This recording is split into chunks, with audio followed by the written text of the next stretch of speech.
keanekaragaman hayati atau biodiversity. Tingkat keanekaragaman hayati. Yang pertama ada tingkat gen, yaitu perbedaan berbagai jenis gen dalam satu spesies. Misalnya berbagai macam jenis kucing. Kemudian ada berbagai macam jenis pisang. Yang kedua ada tingkat spesies atau jenis. Ini merupakan perbedaan dalam kelompok spesies makhluk hidup. Misalnya ada kelapa, pinang, dan lain sebagainya. Kemudian di hewan ada harimau, macan tutul, dan kucing. Yang ketiga ada tingkat ekosistem. Misalnya ada ekosistem sawah dan ekosistem pantai. Penyebaran flora atau tumbuhan di Indonesia. Yang pertama, penyebaran di bagian barat, misalnya ada di Pulau Sumatera, Jawa, dan Kalimantan. Contoh-contoh tanamannya ada meranti, rotan, dan nangka. Bisa kita singkat dengan merona. Yang kedua, penyebaran di bagian timur, misalnya di daerah Sulawesi dan Papua. Contohnya ada tumbuhan matoa, sagu, dan kayu putih, dan kita singkat menjadi masayu. Penyebaran fauna atau hewan di Indonesia. Yang pertama ada penyebaran di bagian barat, daerahnya misalnya daerah Sumatera, Jawa, dan Kalimantan. Contoh hewannya ada harimau dan merak. Kemudian ada bagian peralihan. Bagian ini meliputi Sulawesi, Maluku, Sumbawa, Sumba, Lombok. Contoh hewannya ada anoa dan maleo. Yang ketiga ada bagian timur atau Australis, terdiri dari Papua dan pulau-pulau kecil di sekitarnya. Contoh hewannya ada walabi dan kanguru pohon. Pelestarian keanekaragaman hayati bisa dilakukan dengan cara in situ atau pelestarian yang dilakukan di habitat aslinya. Contohnya ada cagar alam dan suaka marga satwa. Yang kedua, pelestarian juga bisa dilakukan dengan cara ex situ, yaitu dengan membawa organisme baik tumbuhan atau hewan keluar dari habitat aslinya. Contohnya kebun binatang dan kebun raya. Dasar klasifikasi atau pengelompokan makhluk hidup. Yang pertama didasarkan secara alamiah, yaitu berdasarkan persamaan morfologi, anatomi, dan fisiologi.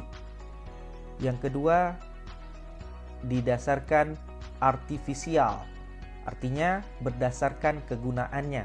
Misalnya ada tumbuhan yang berperan sebagai obat-obatan, kemudian ada yang dikelompokkan tumbuhan itu dalam sayur-sayuran dan lain sebagainya.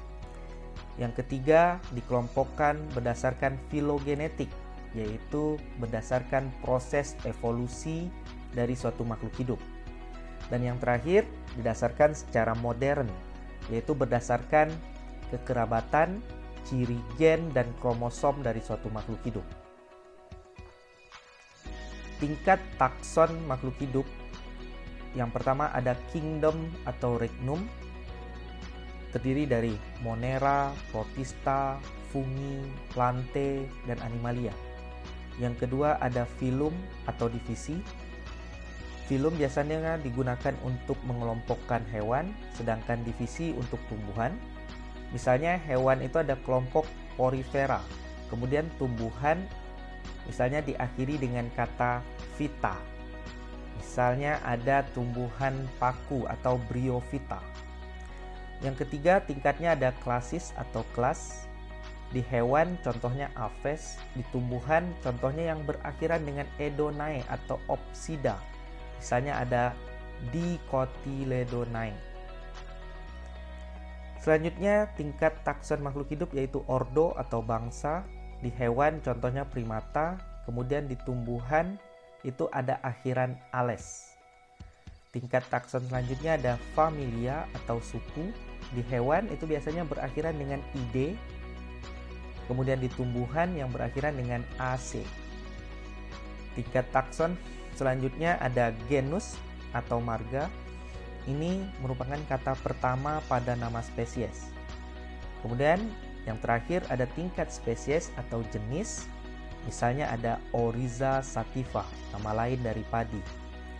Nah, di dalam spesies ini juga ada berbagai macam jenis kelompok, misalnya ada varietas atau ras.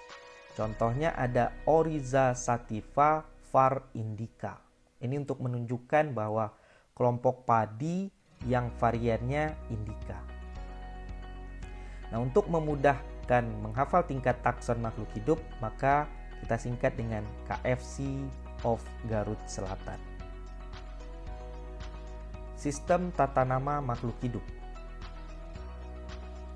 Sistem tata nama ini diberikan oleh seorang ahli bernama Carolus Linnaeus, yaitu dengan aturan penulisan yang disebut dengan binomial nomenklatur. Yang pertama aturannya bahasa Latin atau bahasa yang dilatinkan. Yang kedua, kata pertama menunjukkan nama genus, kemudian kata kedua menunjukkan nama spesies. Yang ketiga, huruf kata pertama itu ditulis dengan kapital. Yang keempat, ditulis miring atau digaris bawahi.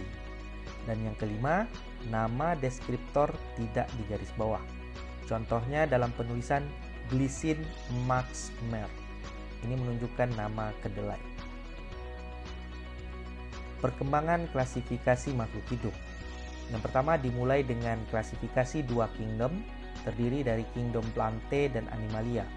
Kemudian berkembang menjadi klasifikasi tiga kingdom yang terdiri dari Protista, Plantae, dan Animalia. Kemudian 4 kingdom yang terdiri dari Monera, Protista, Plantae, dan Animalia. Kemudian berkembang menjadi 5 kingdom yang terdiri dari Monera, Protista, Fungi, Plantae, dan Animalia. Kemudian berkembang menjadi klasifikasi 6 kingdom, yaitu ada Archaebacteria, Eubacteria, Monera, Protista, Fungi, Plantae, dan Animalia. Kemudian berkembang menjadi 8 kingdom yang terdiri dari Archaebacteria, Eubacteria, Archezoa, Monera, Protista, Chromista, Fungi, Plantae, dan Animalia. Kemudian dikembangkan juga sistem 3 domain. Yang pertama ada domain Archaea, yang kedua ada Bacteria, dan yang ketiga ada Eukarya. Kunci determinasi ini bertujuan untuk mengklasifikasikan tingkat takson suatu makhluk hidup.